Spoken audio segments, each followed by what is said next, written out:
Yun ay magtatanim naman tayo ng sitaw sa timba. So ito po yung timba natin pagtatamnan, no? Malaking timba. Ito po ang ating sitaw. Kuha tayo ng seeds.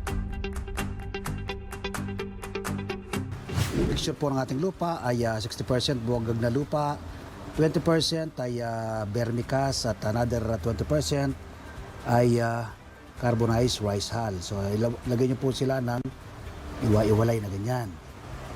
Ayan, so iwa-iwalay silang ilagay, tapos itusukin lang po ng 1 inch, ano? Ayan, 1 inch, 1. Ayan. Ayun. So ito yun. Tapos takpan lang po ng bahagya. After 1 week, so yan na po yung ating mga sitaw, no?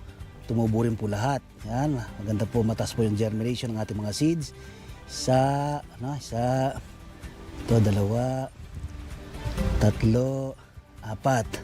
So 4, tumubo po lahat ng ating mga tanim na sitaw sa nakatanim po natin sa timba, no? Gamit po yung gunting, matulis na bagay ay buwagagin po yung lupa, no? Dahil naulanan po sila ng isang araw, dapat po ay kapag sila maulanan ng ganyan ay ititiling the soil po ninyo. Ang purpose po nito, ang pagtitiling the soil ay malaya pong makagala yung kanilang mga ugat, ano? Hindi po sila maipit. Sa ganoon ay makakuha ng magandang nutrients ayon sa kanilang pangangailangan. After 2 months, so ito na po yung ating makatanim na sitaw sa timba, no?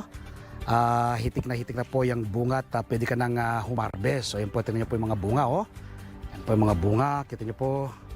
Yan. Yan po. Tapos marami pa pong may ready to harvest na at kasalukuyan pa rin po siyang flowering at may maliliit pang bunga.